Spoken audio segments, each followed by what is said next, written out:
Hey man, I truly apologize. I don't know what happened. The phone just glitched and went off. So Man, it's they, probably they must know you my, got a lot to talk about yeah, today. no, it's probably mine. I'm out here in the country, man, in these woods, man. No, So no, no, no. I think that was personally, that was mine. okay, I no doubt. apologize. Yeah, but let's start this over. We got my boy, straight out of Georgia. Bless up, BaeBae the barber, coming to this platform to talk his barber shit.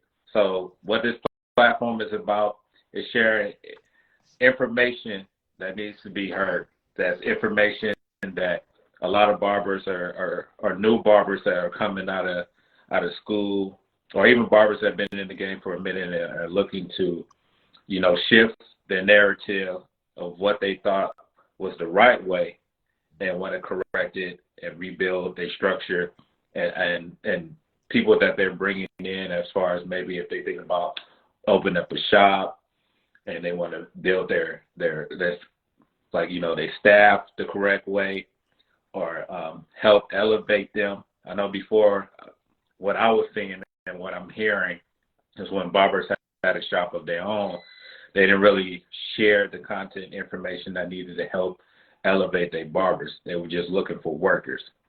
So, and then I feel like maybe that's the niche of why a lot of barbers now are separating themselves from the shop and trying to get suites, because they feel like now I can just pop on a YouTube page, get whatever information that I'm getting on there, and that's going to help me push how I want to move forward. But I feel like the structure that's missing is how to move your money correctly, how to save your money correctly, how to, build your platform the correct way, and, how to use social media maybe the correct way. So from your understanding and what you feel like, you seeing over the span of years, especially having multiple businesses as far as in the industry, what is it that you would like to see more of, and what is it that you feel like you shifted in this narrative? Well, let me speak as far as ownership, right? Just like barbering, if you're just a barber, right? Mm-hmm. The culture has shifted for barbering. Also, the culture has shifted for barbershop owners as well. Because I'm pretty sure the barbershop that I first started at the owner of that barbershop didn't have the knowledge that us owners have now. Correct. So back then, I don't think I can't put it on everybody. It's just my personal perspective. I don't think most barbershop owners, 5, 10, 15, 20 years had the information that we have to advance their barbers. They were just like, well, I cut hair, come in here and cut hair. They didn't have information to give. I can safely assume that. But nowadays, man, if you own a barbershop, man, there's so much information that we can give to these young cats that not only, if they pay booth rent, yes, they're paying you weekly, but with that weekly booth rent, it's more than just that chair, man. You have to help them with LLCs. You have to help them learn how to build clientele. Now, with ownership, you can't pour into everybody. That's true. Some barbers are going to open arms receive it. Hey, give me all the information I want. And some like, man, I don't want to listen to you. I know what I need to do, and that's cool. Right. But I would support you in a different way. Correct. If you post a haircut, I repost it. I'm gonna repost everybody. But if you don't want the knowledge that I have, that's cool. I'm not gonna be offended by it. I'm not gonna take. That's your own journey. But I'm still gonna support you inside the shop. But the other barbers, man, they're coming into this game, man, like deer in headlights, man, because a lot of barber schools are not teaching them what it really is out here. Yeah. I mean, I get it. Sanitation, all that's cool. I get disease control. I get it. 100%, 100% important. 100% without a shadow of doubt. But man, you're throwing these people out in this field, bro. That man, they're not mentally ready. They don't have the knowledge. Yeah, they can clean your clipper. They gonna do that. But when it comes to, bro, they don't even know how to approach a customer walking or a pedestrian walking and pass out a card anymore. They don't know how to talk to people anymore. Mm-hmm. So it's just I don't know. But I it's a necessity for owners to help, their barbers, from my perspective. I like what you hit on that as far as you know, I know for myself when I went to barbering school, one particular one was it wasn't like a franchise barber school. It was more independent. But the lady focused on the structure of like making sure the barbers was always cutting. Like she didn't want them to sit down and just not, be doing Mm-hmm. anything. Either you had your book and you were studying your book, but as soon as somebody walked in that door and needed a cut, you need to be jumping up Mm-hmm. trying to cut hair. So it was all about the repetition. And I feel like now, because I went through the whole stream, learning how to cut, learning, the curling iron, learning just the basics. Yeah. But when it came to doing the state board, we have to do the practical, we have to do the written. So now everything is just like they're like trying to fast pace everything. So they said, okay, now we're gonna take the practical out of it, and we just gonna focus on the written. Mm-hmm. And then I noticed that I'm in Cosmo class, taking my Cosmo courses right now. Mm-hmm. But at the school I'm at, is barber / Cosmo, but then I don't see a lot of walk-ins for the barbers. Mm-hmm. So I see them, either sitting there studying, or sometimes, at some schools, you either try to cut each other, Yeah, absolutely. So, but I don't really see the school like really generate or try to find ways for a lot of people to come to the school so they can get repetition. So once they get out of school and then they get to a shop, then they're lost. And then, yeah, and if you don't really have anyone that's in there that's really going to take his time and say, okay, I'm a help you along the way. If a shop is new and they're trying to build their reputation, they're like, hey, you got to go. You're not doing good in here. We're getting a lot of complaints on the cuts. You got to get out of here. Like, from an owner's perspective, how do you try to get that person not to feel lost once he come out of school? And if that makes sense. Man, I tell them, okay, because I don't have all types of barbers. I don't have barbers who been to graduated school and come out, man. I'm like, damn, bro, you can cut. Like, you know what I'm saying? Then I have barbers who coming out of school and can't cut worth nothing. I treat them both equal, Okay. Because you got to think, if you got a barber fresh out of barber school that can't cut, we all at one point couldn't cut hair. Yeah. So I'm still learning. There's something that I'm still learning. And then some owners like, okay, you get that barber that fresh out of barber school that can't cut. Man, I'm not looking for you to be the greatest barber. I'm looking for effort, bro. I'm looking for, man, if I'm at 7, are you gonna meet the owner there at 7? If the owner get there at 7, I'm trying to see who comes in with the owner. If the owner leave at 8, I'm trying to see who's leaving with the owner. Now, I'd much rather have that as a potential barber, because I can teach you how to cut. I can't teach work ethic. You know what I'm saying? So with shop owners, if you have a barber that really is not that good at cutting hair, but they put in forth the work effort, man, that's the diamond in the rough. That's your breadwinner, because he has the work ethic. Those are the ones you pour into. You pour into the, like, hey man, what you doing Sunday? I know shop closed on Sunday. How about me and you meet up here at 2:00? Let's do a one-on-one session. You're groomed, because you got to think, it's nothing different. It's like a sports team, because when that barber walks out, because if they posting where they work. If they walk out, they're representing you. Right. So why not pour into somebody that's representing you? Now, on the other half of that, you have some barbers, man, they like, man, I went to barber school, I graduated, I'm not doing no more work, I'm gonna charge $80 a haircut. You have those. Let's talk about you have those, but at the same time, you can't really get, turn your back on those either. Yeah. You just got to find a different way of teaching. Yeah. So, but like I said, with ownership, man, you just gotta, it's part of, you just gotta take the slack of what the school missed. Okay. So How, if go ahead. how did you um, figure out everything, especially before COVID and after COVID, that maybe what made you look at things a little differently as far as your shops, your people that was working there?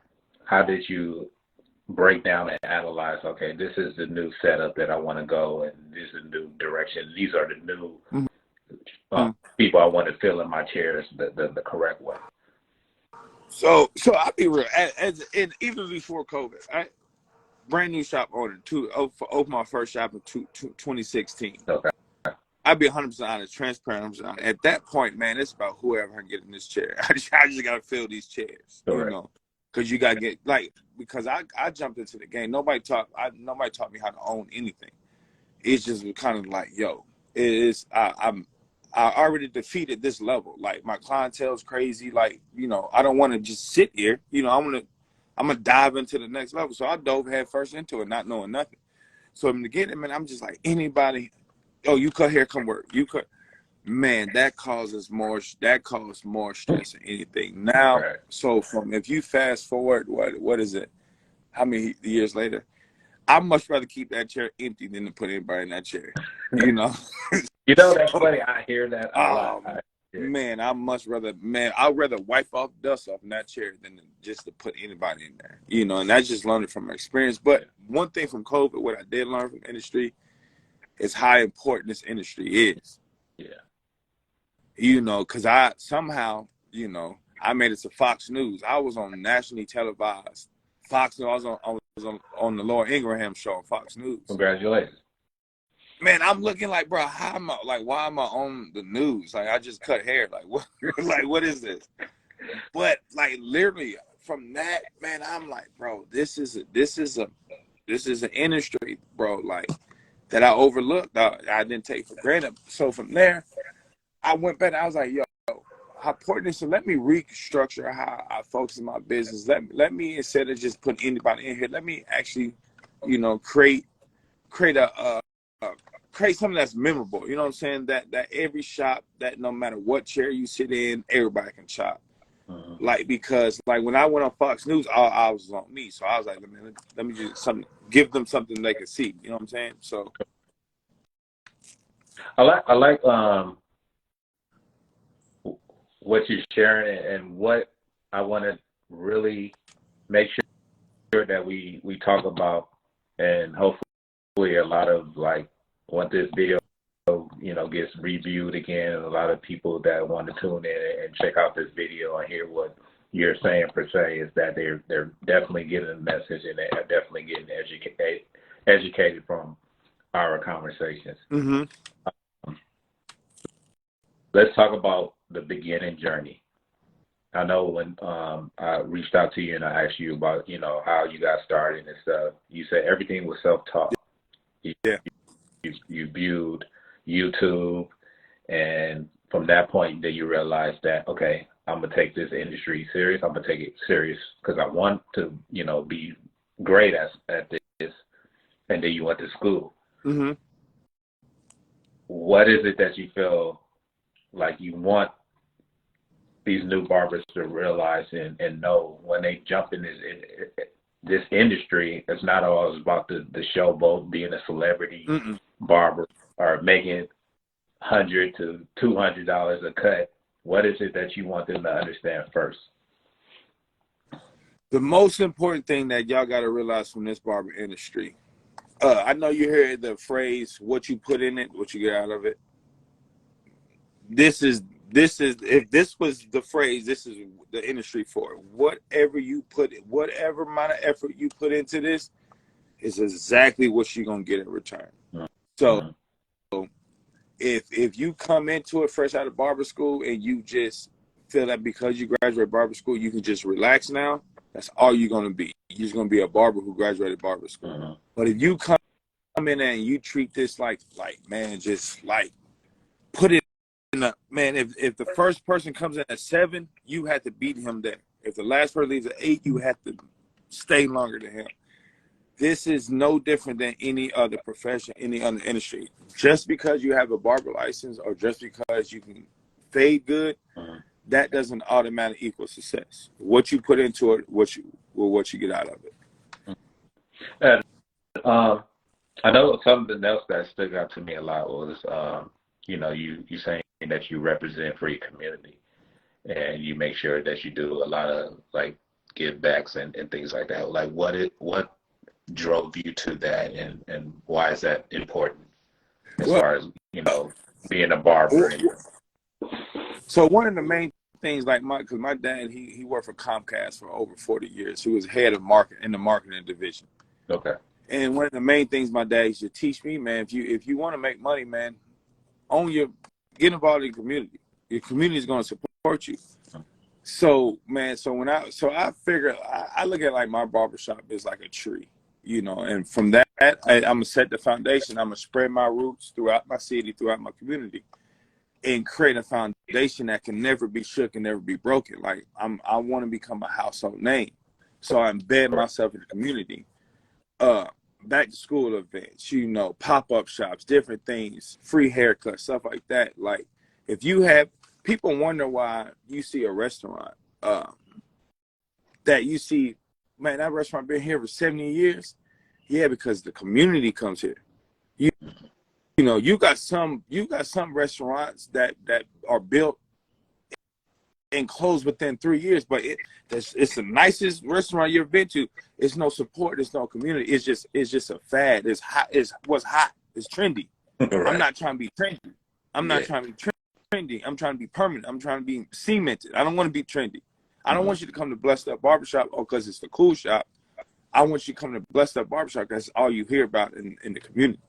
Don't come to me because I'm hot. Yeah. Come to me because my reputation is strong. Word of mouth is the best form of marketing you will ever get in your life. Word of mouth has emotion behind it. Yeah. You know what I'm saying? I want people to talk to me with emotion. I don't want a view and a like. There's no emotion behind that. How many times we don't like something? Yeah. No, I want that hit. Hey, how you doing? My name's BaeBae on Blessed Up Barbershop. Yeah. Bring your 2 kids. I got them free on the haircut.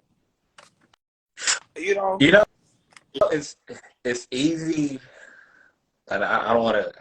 I want to play devil's advocate. I feel like it's easy for like yourself and myself because we come from that era where communication, looking someone in the eye, sharing, talking came so natural because that's what we did. We didn't have phones. I mean, we had phones. It come to that era, but in general, we played outside. We got together. We connected. But everything now is so computer and so iPad and so Instagram and TikTok. So I feel like people are being who they think they want to be and who they can be off of the phone. But when they connect with people, they don't know how to take that from the phone and be that in real life. I agree. I agree with you 1,000%, man. It's like you took the words. It's like you in my head right now, bro. You ever seen those movies back in the day? It'd be like a fine woman, but behind it be a fat dude on a computer controlling it. That's what this, bro. None of this is real life, bro. What you see on this internet, bro, it's not real, bro. It's not real. So they create this metaverse, this fake world, bro. Like on internet, yeah, bro. But if you can't talk to a person face to face, bro, it's like a damn robot. Like, you know what I'm saying? So if you don't have face to face, and that's what I try to teach my barbers, and a lot of them call me an old head. Oh, we don't do that no more. But bro, I'm not an old head. It's just a foundation that you can't skip. You can't skip that verbal one-on-one. Hey, nice to meet you. I'm such and such. How are you? You can't, and that's what the world is skipping over. And that's why I hate to go too deep, but that's why it's no love in the world. That's why it's so much hatred, because it's no real human human connection face to face. It's all over internet or through a phone. So it's no emotion. This world is emotionless. And I hate to get deep, but No. Speaking of You truth, man, and know, that's what. it's like it's no emotion because it's no how you doing today? Because I can say if you text me how you doing, I can say fine, but you can't read my face, you can't read my body, Right. so it's no emotion. You know what I'm saying? But yeah, I went left, but No, you went right. yeah, yeah. But yeah, man, But it's just like you can't skip that face to face, man. If you learn to develop, some of your best salesmen are the ones that can come. They can sell you on the internet too. yeah. Man, but that one salesman face to face, bro, he can sell you out a house or home. It's just. But yeah, that's my thoughts on that. When you opened up your first shop in 2016, right? Yeah. Mm-hmm. Okay. What was that moment like? What was that it factor like? Because I know you was freshly coming out, doing your thing, making the adjustments. How Mm-hmm. long did you work at a shop before you decided to open up your own establishment? I want to say, man, crazy story, man. The shop that I started working with was the same shop that, man. If I'm doing another podcast, but if I gave you my testimony how I even got to a clipper, bro, it's crazy. But I'm gonna do that another time. We're gonna do another one. But yeah, but man, I worked for him for maybe about 3 years, but when I went into it with a game plan, like, because I already went through that in high school, so I knew how it worked. I knew how to maneuver. So when I worked there, I was like, okay, I got to outwork him. I got to be here more than him. And I got to cut faster than him. And if I knew I could just be better than all of them at their weakest points, I can be successful at that. So once my success picked up, and man, that time they were charging 25, I think $20 for a haircut. Yeah. And I was like, bro, ain't no way, bro. Like, I never cut hair in my life. I can charge 20. So I was like, yo, let me pay you booth rent. I don't want to do commission. I'll pay you booth rent. That way I can charge what I want to charge. Man, I was cutting hair for like $5, but man, I was cutting 50, but anybody, $5 come sit in this chair. Okay. Before you know it, man, I used to have like 10 people, 20 people waiting. And I was like, man, bro, dude paid this amount a month for the shop. I'm making this amount. Man, I'm tired. I'm working for myself. So that about 3 years, I went and opened my own and went from there. Okay. How do you feel about in this era now where, and I know we came from both of, being kids to adults and being at the shop and seeing like, the guys getting together, the conversations that we had, talking about sports, women, political stuff, whatever bounces around. But then, it still also brought unity, and it also brought, if I see that barber next to me and how he cuts, I could take a little bit from that and help me grow. Or this barber over here does this well, I could do that. But then, like I said, kids are like, oh, I could just give me a suite, and just be by myself in my own little world, and I don't have to worry about the owner charging me this, and I don't have to pay this and do that. Like, from a barber and a owner, what information, how do you feel about that? What information would you like to share on that? Ah, man, I don't want to be honest because I'm pissed a lot of people off, but I'm gonna go ahead and be honest. Man, I feel like that sweet shit to me is like, it's tough. It's tough. Now, okay, it's tough. Now, if you in a barbershop and the environment is just bad, Yeah. Shop cleanliness is trash, is just ownership is bad, there's no vibe in there, it's just shop is just bad. Sweet. Okay, I understand sweet. But if you in a shop and it's booming and the vibe is good and it's competition, and if you run from that, bro, I feel like, bro, you running from competition. Like you want to be only you. You getting scared about being around all these barbers. That's how I feel. Correct. But like I said, if you're in a shop, environment bad, sweet it all day, do your thing. But if you're in a barber shop and things is just popping and everything is good, I feel like you're going to a suite because you're not the best barber in there. Correct. you go into a suite so they can only focus on you, and your clientele can't see nobody better than you. That's how I look at a suite. But I'm a competitive person. I'm the Kobe Bryant. I'm the Michael Jordan mindset. Now, so they be like, oh, it's not like that. Cool, but that's how I'm a viewer. So if I see you at a great shop and you leave to get a personal suite, you're running from it. And I'm not just saying that as an owner because, you know, I want the booth. I can care less about that, big dog. You know, because, you know, it's enough for everybody. Me personally, I would never do a suite, but, you know, that's that on that. Like, that's that on that. Like, before I start pissing people, that's that on that. No, I trust. I get it. I understand. I love the way how you delivered it, and in a way to, you know, let you know. I look at it like this. I feel like if you're coming out of school, you should work out the shop. Absolutely. You should give yourself at least a year or two to understand and see how the rotation works, see how you can get better, look at your peers, and gradually grow from there. And then once you do that, and you realize, hey, I want to go on my own. I want to do my own thing. But if you relate to like basketball, bro, you only can get so good doing one-on-one drills. Yeah. Eventually, you gotta go play against you. Eventually, bro, you gotta go play against somebody, bro, to see if that works. So, if you fresh out of barber school, bro, you have to get into the shop and play ball with these cats in these barbershops. Yeah. You have to compete. You have to talk because, first of all, bro, the authentic barbershops, if you can't talk junk or debate with the best of them, you're not gonna survive. Yeah. You know. So, and it just makes you, man, it just makes you, to me, when you get in a barbershop with the debates, it just makes you more educated. It just makes you to be able to talk with anybody. So, fresh out of barbers, man, I say, man, maybe a shot, 3 years max, 2 years minimum. Just like college, it's just like college basketball, bro.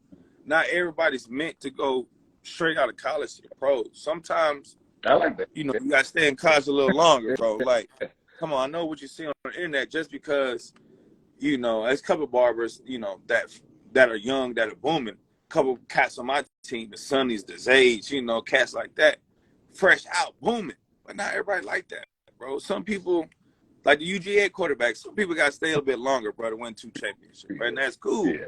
Like, don't rush the process, man. Don't rush the process. I'm gonna get a little deep on this, so I want to ask you this question. So, from the time that, you know, before you, like you said, when you realized, okay, it's time for me to do my own thing, and I'm gonna build my empire. What was the positive thing that you saw from the? I don't know how many shops you worked at. You let me know if you want to or not. But from the owners you worked with, what was the positive that you took from them to say, okay, if I open up my shop, this is what I want to do? And what was it that you seen from working with barber owners that you was like, if I have a shop, I definitely don't want to go through that? Well, I only worked at one barbershop. I worked at one barbershop my whole life, but I was so infatuated with opening my own. Anytime I would go out of town, I would go to barbershops, wherever state I go to. So if I went to Miami, if my boy was here right now, he'll confirm, bro, I'll go sit in the bar and just sit there and just watch how I maneuver, watch how it work and stuff like that. No matter what states I travel, like no matter where I went, I would sit in the barbershop and I would talk with the owner. Hey man, you know, I'm from Atlanta, Georgia. You know, I'm just in here just watching how shops move. You know, can you mind if I sit in here for an hour or two? I just sit there, I just watch. So I didn't necessarily really learn much about, not in a bad way, much about the shop that I worked at because it was just a basic shop. It was no, you know, extravagant shop. But what I did learn from going to different states, a barbershop doesn't have to be just a barbershop. You can add you can add some culture into it. You can add, because your typical barbershop, six chairs, mirrors, you know, the old antique, you know, old school photos on the wall, you know. Man, I was like, bro, I saw how I can, you know, evolve the barbershop. So I took that. I was like, yo, when I open my shop, I'm gonna do this instead of that. Like the toolboxes, the graffiti, you know, and one of my shops, I had a shoe wall in the back where I sold tennis shoes. So the shop that I started at, I really didn't learn much about how to operate a shop. More about, you know, I learned how to hustle because of the owner. Well, he had a shop to this day, man. He's a pro entrepreneur, and I learned from not necessarily how to run a barbershop, but entrepreneurship from him. Mainly, I just don't have to focus on one thing. I can have multiple things, multiple revenue streams. So I learned that. But as far as how to run and operate a shop and how to make it look, I learned it from like going to different states and seeing how they did that. That's crazy you say that. Yeah, I know someone that, you know, does the same thing. Like entrepreneur game is like super crazy. So from the shops, how do you monetize all your shops? Like, how do you go up there and make sure everything is running straight? Or for each shop, you have a particular person that you trust and you know that he's going to stand his ground and everything is. So for each shop, I have a solidified manager at each shop. But the main thing, man, is just really trying my best to build a relationship with each and every person that's under the Blessed Up umbrella. Like, you know, I don't walk around like big boss dog, big dog. Like I mix in with everybody. So I make it feel like everybody's a part of this instead of me. No, I see your video where everybody was celebrating.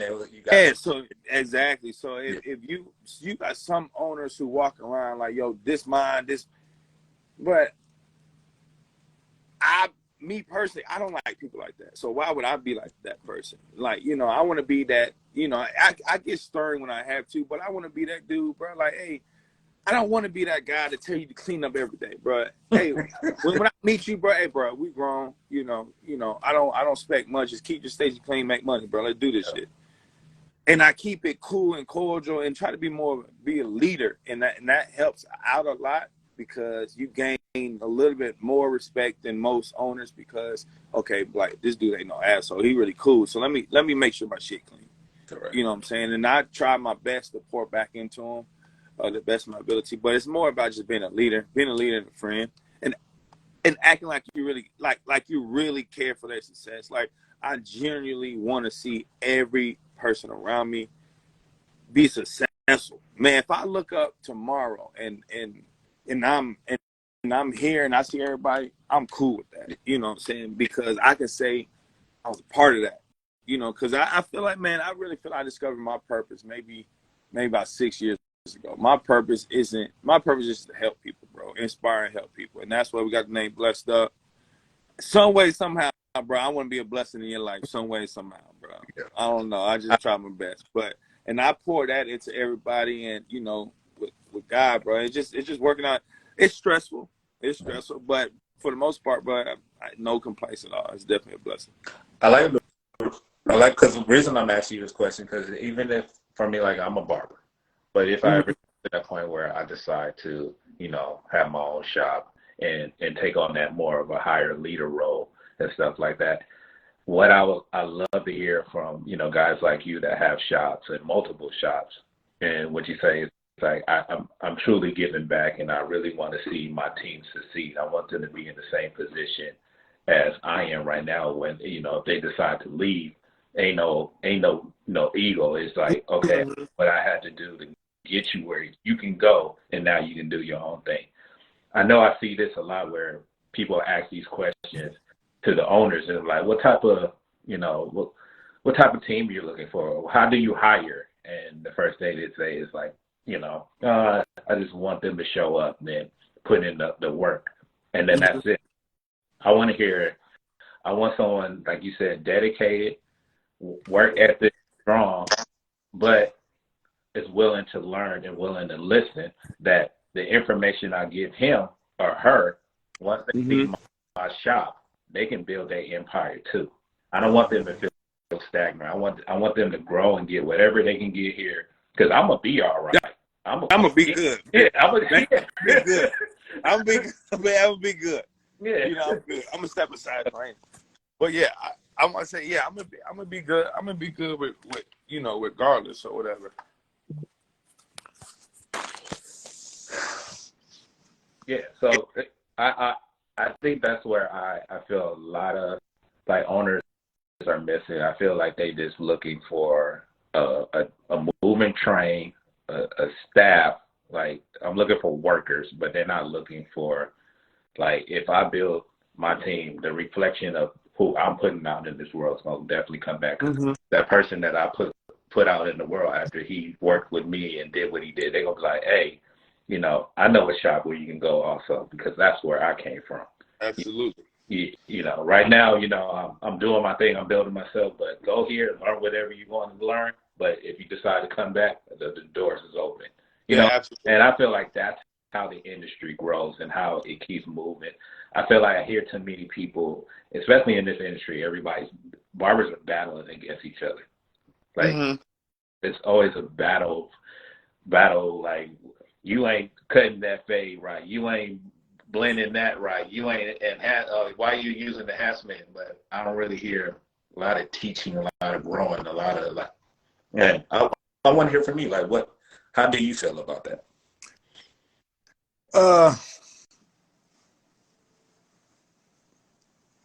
As far as like the teaching, as far as I'm just trying to process everything. I know I might do a lot of Yeah, that. yeah.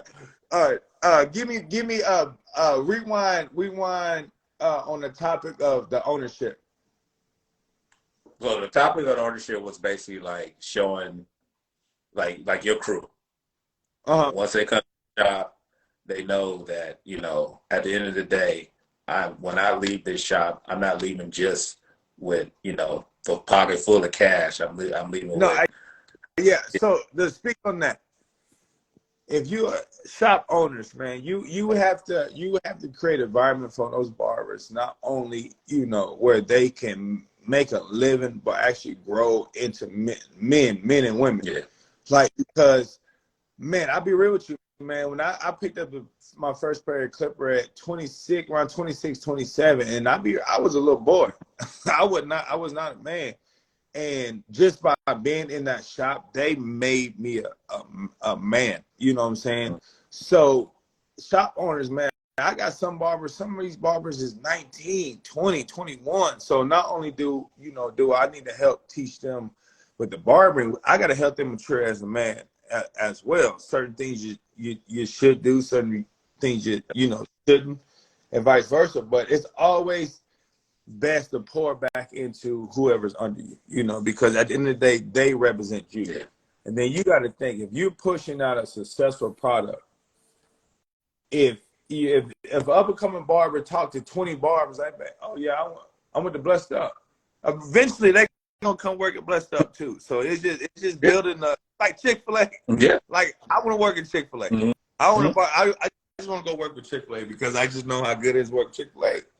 So if you create that stigma, that mindset, man, that's once again, that's that foundation. That's that everlasting Blessed Up barbershop will forever be in this community.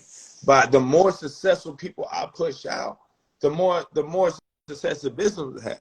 No, you might not get it up in the front, man, but you're gonna get it in the back end. The back end always better. And then the man, you push it, and then look how many people you're helping. Mm-hmm. You know, sometimes I sit back and I'm like, I can look at my individual success, you know, but when I look at back and I see the people that I have helped and see how they have grown, bro, that's the best feeling that I can achieve. You know what I'm saying? That doesn't, man, I can cut every hair in the world, man, but to see these 50, 60 people be able to take care of their kids and get new whips, get them, you know, cribs, based off Blessed Up of something I started in my mom's bathroom. Right. It's crazy, bro. And that just makes me want to just more. I want to help more. You know what I'm saying? I want to help more people because I'm blessed, you know, with the purpose to help. So definitely pour back into your barber, life-wise and barber life-wise, because a lot of people be going through things that, you know, that just like they say, you know, barbers are counselors and stuff like that, and the owner can be that to the people that work with it too. So Yeah, I'll pour back Because without them barbers, bro, the owner, what you got? Yeah. Right. What you got? A big building with some chairs. So owners don't think, man, that is equal. You know, it's a motor, man. Everybody has to work and do their part for it to be successful. What else can we touch on? Would you like to talk about finances of like what is important for, or what you instill in your crew about, you know, making sure that they put money aside, especially on slow barber days? And see, like me, I'm always going to preach, okay, LOC, because this is stuff I'm just learning as well. Like, I'm not, like, you know, other years I've been doing, I'm just now getting this information as well. Like, up until now, man, nothing, I've never, no loans, no nothing, no business, nothing. I'm just now learning this, you know. So as far as the finance part, you know, I tell them what I do know, but a lot of them are help me. Like, hey, man, you should, you know, because their generation knows it. Mm-hmm. You know what I'm saying? They already got to go. Like, these cats is like, you know, my one of my barber's sons, like, he know, like, bro, he I don't know how he knows this at this age, but he knows it. Yeah, right. I'm like, bro, I didn't. When I was your bro, we didn't know. Like, we was taught having a credit card was bad. Like, you don't have no credit card. You know, now people getting. I'm like, bro, like this whole thing. Don't. But at the same time, go back to the ownership. I can lower myself to be, hey, man, you know, tell me, even though you're 20, tell me about this. You know what I'm saying? Mm. I'm not feel like I'm better because, you know, I'm not owner. It's still information that these younger generation have that we don't, you know. So, but as far as finances, I try to tell them the best that I can. But at the end of the day, with finances, man, I feel like it's no right or wrong way. I just, you know, some people say invest and stuff like that. But what you do with your money is what you do with your money. You know, you work hard for it, you know, because you can have half the world say invest in this, and other people say, hey, no, you need to save. So what do? You just do what's best for you as far as finances. But so I really don't speak on finances and stuff like that. Okay. Is your shop booth rent only, or is it commission? Booth rent. Oh, booth. I don't know. I would never do that commission, booth rent. Okay. Oh, no. No, don't get me wrong. Commission as far as an owner, yeah. If I went commission, boy, I'd be a millionaire right now. But no, but I just feel like commission on the owner is a lot more work. And then as far as my barbers, man, I just feel like it's not fair, you know, they putting the work in. Like, and they putting the work in, I don't feel like, you know, I feel like you should pay what you want, pay what the booth rent is. And you got some owners who say booth rent is $200. If they barbers start charging $100 a haircut, they would try to raise their booth rent. Mm-hmm. That's crazy.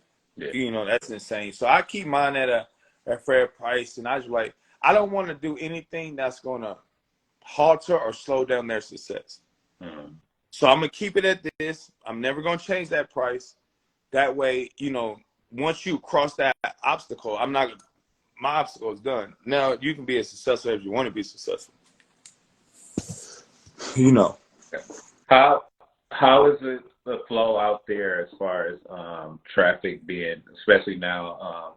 How did COVID affect you guys as far as like having, you know, traffic run through it out throughout the day? Like, are you like appointments only, or do you still allow a lot of walk-ins? Well, when COVID first hit, was that how many years ago? We did appointments only, but now, and even then, man, like I said, the reputation and the name Blessed Up was so cemented in the community. Mm-hmm. We might have slowed down from, you know, internet bookings and stuff like that, but the community was still coming. Yeah. That's the best part of having a community, because another pandemic, you might not got other people from, you know, other sources. The community gonna rock with you because they're with you. You know what I'm saying? So as far as business, it never really slowed down to a point where I actually opened a shop during the pandemic. That's how business was going, but it never really slowed. Yeah, matter of fact, I opened 2 during the pandemic. That's how, you know, but But business never really slowed down.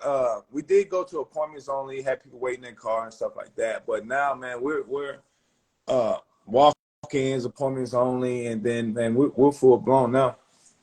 So that's your how many chairs in your well, the one you work at, the main one you're at? Well, I just recently moved to the newest one I opened. That one has 10 chairs in a private suite, and then my big shop has 20 chairs, one private suite, and then 6 braiders. So it's 27 in one building.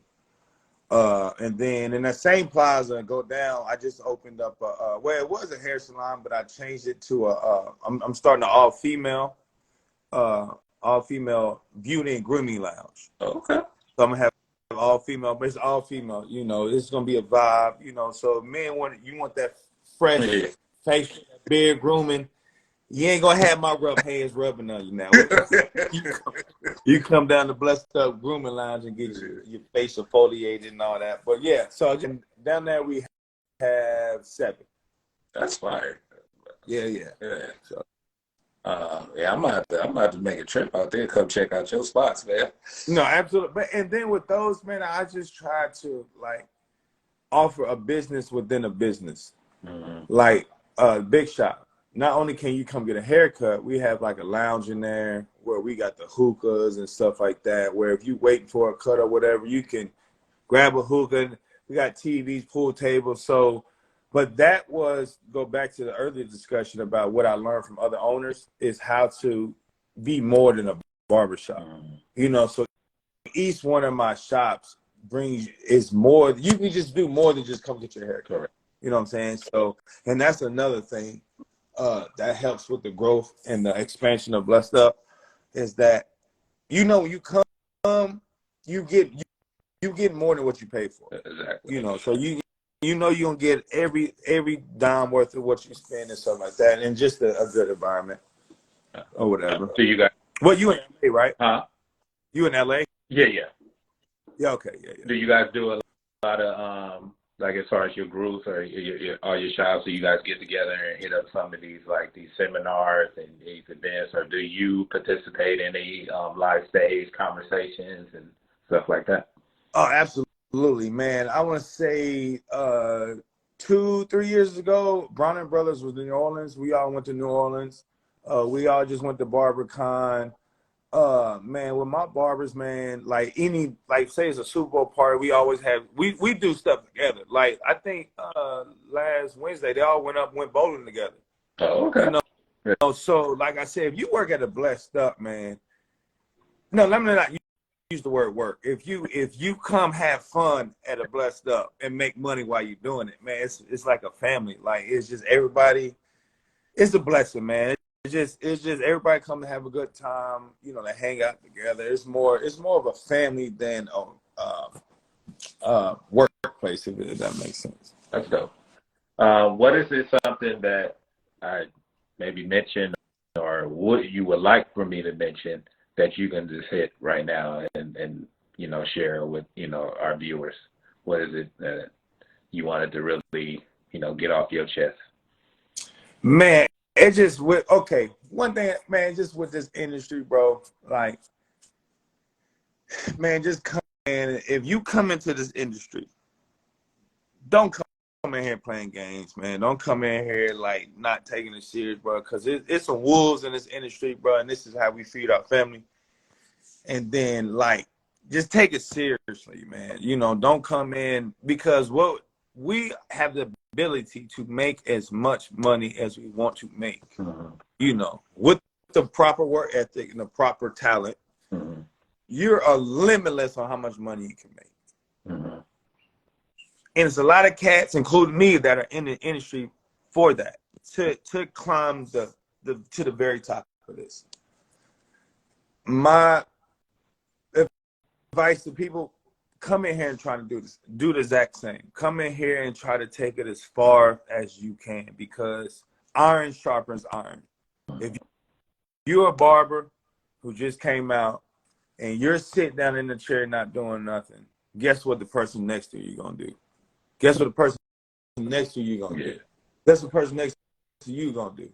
Before you know it, now the shop is slow. It's So if you're a barber right now, you listen to this, I challenge each and every one of y'all, man, from this point to take whatever you're doing to the highest level. More everything. Just grind it out. Be the best that you can be, because by that you're making all of us better, and by all of us being better, we all can become great. So just put forth the effort and just try to be as best as you can be. What would you tell someone that came up to you, like, boss, you see them being there, you see them being on time, you see them like passionate about being a barber, you see them gradually growing, but their clientele is still low, and they're trying to figure out, like, how can I, get more clientele? How can I get more people in my seat? And you see everything they're doing. It's like, okay, I see them hidden, but what can we do to get more clientele? It's a couple options. A lot of people are shunned. They at it. They turn their head to it.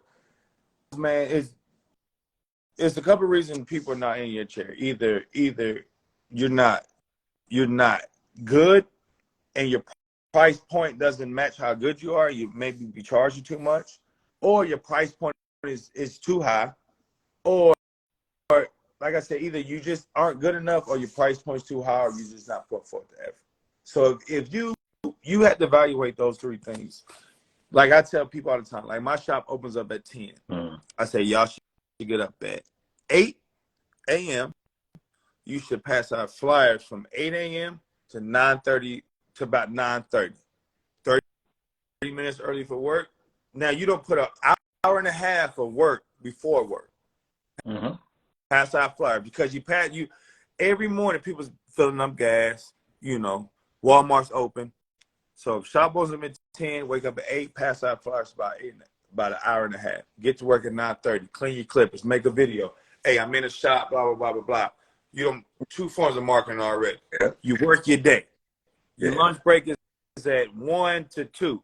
You don't need that whole hour to eat. You take 30 minutes of that and you eat. The other 30 minutes you passing out cards. Hey man, I'm on my lunch break. Blah blah blah. Close at 8. Zoo. Come back to work. Now you done look what you done did. You don't work. Look how much work you done put in a day. Yeah. Now you come back to work. Yeah. You get it off at 8. From 8 to 10, you gonna pass out more flyers. You do that shit for 90 days. You can't tell me you ain't get 10 new people. But what people are doing, shop opens up at 10. You get there at 11. You take a lunch break, but it's 3-hour lunch break. Yeah. You get off work, the shop closes at 8, but you leave at 6. Come home, drink, party, spend the little money that you made. It's a revolving door. But for the people who are doing that, that's when it comes down. That's just a test. That's when it comes down to, man. It's either what you're gonna do. You either gonna go hard at what you're doing now, because nothing comes easy. It's honestly, it's going to take you about a year or 2 years before you can become a consistent, established barber. Correct. And that's one thing these schools ain't teaching these cats. Correct. Bro, when you get out of barber school, bro, you're not gonna be like that until about 2 years from now. Correct. It's that simple. So already knowing, bro, you gotta know, bro, like before. You might have to get a second job. You just might have to, But it's sacrifice. Nothing great comes without sacrifice. So it's just about not saying, oh, this not going to work. It's what else can I sacrifice so it can work. Facts. So if it's either you can quit or you can keep sacrificing. Me, I'm the type to keep sacrificing. Okay, I cut one leg off. Let me just cut the other one off. Eventually, you know what I'm saying? So that's my mindset, though. So, but man, that was dope. I love the way you broke that down. That was key information. That was definitely, you told them what time to get up, what you could do between that time, between your lunch, you could do this, and at the end of your shift, you could still do this. Yeah, that was You know what I'm saying? yeah. And then, bro, and with marketing, bro, if I had a marketing course, man, I can tell y'all so many different ways of marketing, bro. Man, y'all can go. How often do you go to the mall and go shopping, like, or look at clothes? Man, I ain't been to the mall so long. Man, okay, so we go to the mall. You know, people go out. They might look at a pair of jeans, like, okay, I'm gonna come get these next week. Yeah. Man, take your business card and put it inside that jean. So when somebody buys those jeans, they put them jeans on. What do they have now? Your business. Your business card. Yeah. If you go to Walmart, go to the brush aisle. Slide your business card behind the brushes. When somebody buy that brush, they got to open it. What do they have now? Your business. They have your business card. Yeah. Get your, man, here in Atlanta, man, I'm surprised they didn't find me. Every urinal stall in that State Farm Arena had a picture of me. So if you taking a piss, you looking at me. Facts. You at a fact, you gotta go pee. You look at either you book me or not. You see me. You, if I tell you right now, name me one tire company. Out here, Tire Plus. No, like a tire brand. Oh, Goodyear, Why, Firestone. Good. Why'd you say Goodyear first? I think that's the one I got on my tire right now. Hey, because they marketed you. Yeah. You don't seem good now. You don't see Goodyear on posters. You don't see Goodyear. Yeah. So when you go buy tires, you go buy Goodyear. Now I'm putting blessed up in your face. So when you go get a haircut, you're gonna see blessed up. It's marketing. Yeah. So it's cats who go out to dinner. When you pay your waiter, they give you a damn billfold. You sign it. Why can't you leave your business card in there? You're right. It's so when cats say, "Hey man, are you really doing everything? Are you not doing enough?" So you just showed me I ain't. You know what I'm saying? Well, I'm giving you another one, man. I was at a stoplight. Out here we got buses. And when you see a bus, you see advertisements on the bus, right? I was like, man, I would like to have my shit on the bus. I can't afford a bus, but I know Uber drivers. So, hey, bro, I'm giving you $25 a week. I'm giving you a magnet to say blessed up. Put this on the side of your car when you Uber at night. So when they get in that Uber, hey, you cut hair? No, my boy do. Here's his card. So are you not?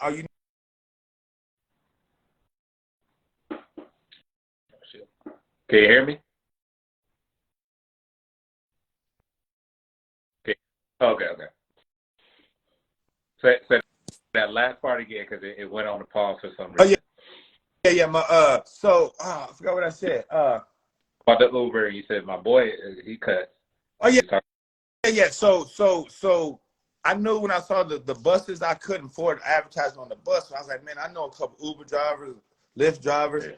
So I would pay them, hey, bro, here's either I give you a free haircut this week, hey, you Uber tonight? Okay, this cut on me. Just let me put my magnets on the side of your car to say Blessed Up Barbershop. Yeah. So as you're driving through the whole city, you're advertising me. Correct. So when people get in your car, they're like, hey, man, do you cut hair? They're like, no, my boy owns a shop. Here's his card. So it's just, so when I ask people, and they be like, man, have they really done everything? Yeah. I like that one. Have they done? You know, have you probably done something? Yeah, but have you done enough? Yeah. You know what I'm saying? So there's always room for more. There's man, more life, more everything. I say it every day. Like I don't know, like you know Grant Cardone? Man, it's a book called The 10X Rule. Grant Cardone, read that. And there's another book called Why Things Catch On. Okay. I heard it. You read those books, man, mindset different. Okay. My mindset is different. But yeah, that's marketing, man. A lot of times people don't reach that success they want because of the marketing. They only focus either on one form of marketing. Like a lot of people only focus on social media marketing now. Correct. But they're you know, don't get me wrong, if it's a pie, social media marketing probably is 85%. Mm-hmm.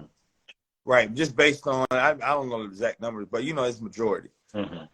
So if you only post on social media and you say, hey man, I've done everything I can, I'm not successful. What about the other 15% you left out? What about the hand-to-hand business cards? What about going to the football games? What about that part? Maybe if you did that 15 and added to that 85, you might just see a little difference. You Yeah. know. So my advice is do all of it. Correct. All of it. You know, like I said, wake up at 8, Mm-hmm. like that whole regimen. Do that plus social media marketing. How can you lose? Right. You know, and I always say like, Jules, man, I hear you. yeah, yeah. But marketing is my thing, man. I can talk marketing for hours. Let me something personal. Answer if you're not. Are you married or you have a girlfriend? Yeah, I'm married. Okay.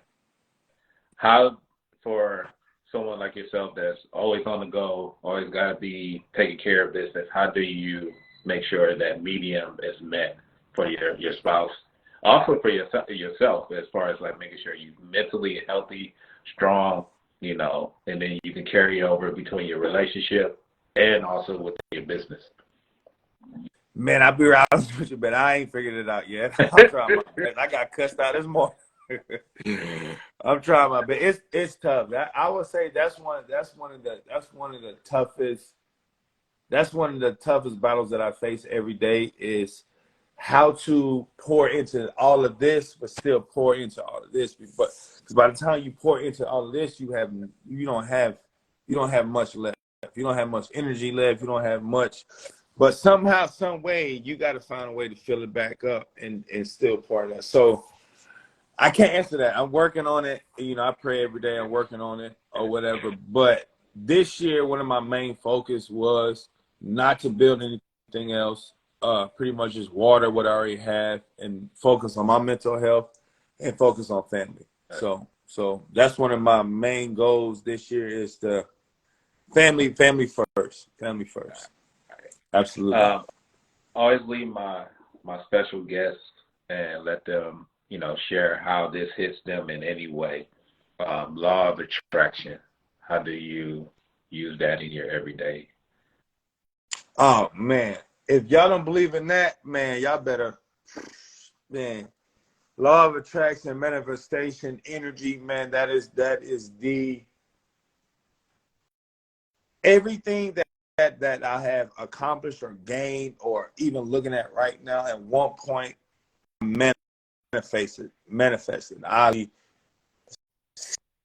said it out loud, scream. Like sometimes, bro, like on the way to work, if I want something Right. for 20 minutes, bro, this is no exaggeration. I'm screaming at the top of my lungs, or I'm praying to God like at such a high magnitude that the energy has to come back. Right. And I'm pretty sure if I'm not on TikTok now, it's gonna be videos of this dude in this black pickup truck screaming. That's me manifesting what I want, what I need, and I feel like I have to match it with the same amount of energy. I can't say I want this. I'm gonna show you how bad I want this. So law of attraction, man, agree with 100%. And what anything, the energy you put into that is what that's gonna give back to you. So if you want something, you have to declare it, you have to claim it, you have to confess it, you have to literally talk about it like it already happened. Right. You got to talk about like I did this. Yeah. Now I'm going to. Mm-hmm. Yo, man, I remember when I built that $2 million mansion. You got to talk about. I ain't done it yet. But you got to talk like you already did it. When you do that and you match it with effort and energy, bro. I don't know when it's gonna happen. It's gonna happen. Just be ready for it. You know. So I definitely agree with that. Man, this is fire, man. I'm glad that we got a chance to do this. This ain't no one-time thing. If you ever got you want to, like, hey, G, I want to go and talk my shit. I want to, share what, me and my crew, me and my business are doing. This platform for you. So you always welcome to hit me up and let me know you want to jump on. Oh, absolutely, bro. Like I said, bro, I could talk for days, but dog, I love it, bro. I love it. So I'm gonna definitely be reaching back out to you, but I appreciate the opportunity, bro. And I did my part. I hope you got a chance to really, absolutely. Share. Yeah. So yeah, let me know, like, whenever you're ready to get and like, hey, let's do it. All right, bet. No doubt, brother. Appreciate you for sure. And I hope people listening, man, I hope y'all really take what I heard, brother, and use it. Like I said, this game ain't easy, bro. Yeah. It's not easy. Just stay focused and just go hard every day. Yeah. What I do, I always take snippets of great information, dialogue from our conversation, and if you see my page, I'm a repost, something that stood out to me, and also, okay, it's gonna stand out to other people too. So you'll see a lot of notifications when Oh, bro, no doubt, bro. I appreciate it, bro. All right, man. Yeah, absolutely. Have a good one. Yeah.